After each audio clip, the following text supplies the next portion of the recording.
Bantamweight scrap up next now as we have Kyler Phillips coming in at plus 120. He takes on the Pirate.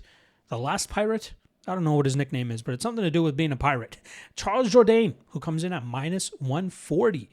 Now, Phillips is looking to buck a 2-fight losing streak now as he is coming off losses against Rob Font and Vinicius Oliveira.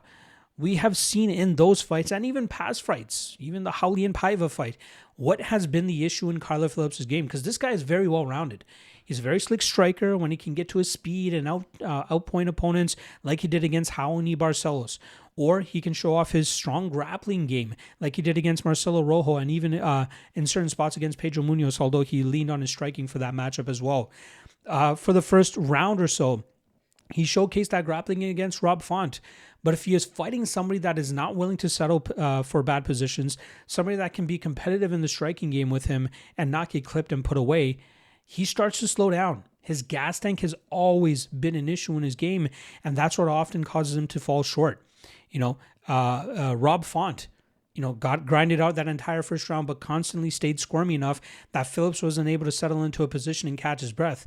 Even though Phillips was able to land takedowns to start rounds 2 and 3, Font quickly got back to his feet and then got back on the gas with his volume, and that was enough for him to win that decision. The Vinicius Oliveira fight, he hurt Oliveira very badly in the first round but was unable to pull him away, and then Oliveira was able to rally back in the second and third rounds, really walking Phillips down and out, damaging him and winning that fight on the scorecards as well. So we know what we're getting with Phillips. Either he needs to have a big enough wrestling advantage to grind opponents out, or enough of a striking edge without enough striking threat in return for him to outstrike his opponents. Can he do either of those things here against Charles Jourdain? Jourdain looking to notch his third straight victory now after he's coming off of back-to-back submission wins over Victor Henry and then most recently over Davy Grant. Jourdain went from being a flashy striker who would mainly headhunt to being a guy that's a very dangerous submission threat. One time he, after a few of his losses, he had mentioned that guys want to stay away from his striking game, so they just look to take him down. But instead of just working on his takedown defense, he worked on his BJJ. I believe he's a black belt. He stays threatening with submissions. He constantly creates scrambles. The best part of his game is that guillotine, though. When he finds opportunities to latch onto that guillotine when opponents go for desperation takedowns, he knows he's going to get it. More often than not, he's going to be able to clamp onto it and force his opponents to tap out.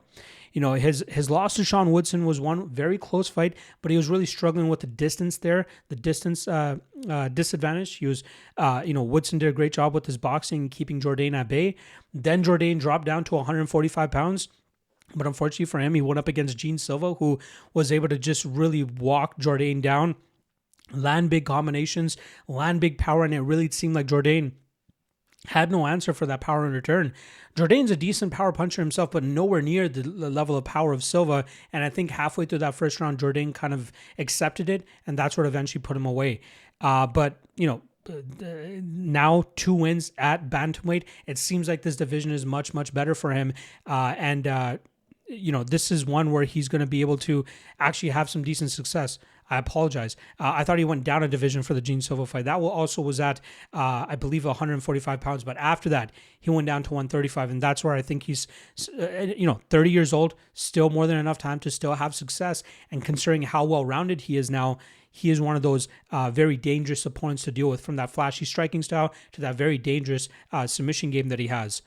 Now, going up against Kyler Phillips here, maybe skill for skill, you probably give Phillips a little bit of an advantage, but the way that Jourdain fights, he's going to be very competitive with Phillips in the striking game, and if Phillips looks to grapple, I think he'll put himself into a submission here. I don't think he's going to have a lot of time to really control Jourdain on the ground. I'd be surprised if he submitted Jourdain.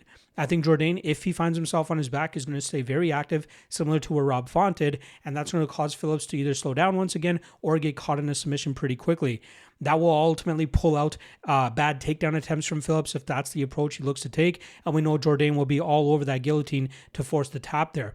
So I think after a competitive first round, we see Jourdain really start to pull away. He's got to know that Phillips does not like pressure, and I think you will see him start to apply that pressure, really work Phillips down, and I think that leads to a round 2 or round 3 finish for Jourdain.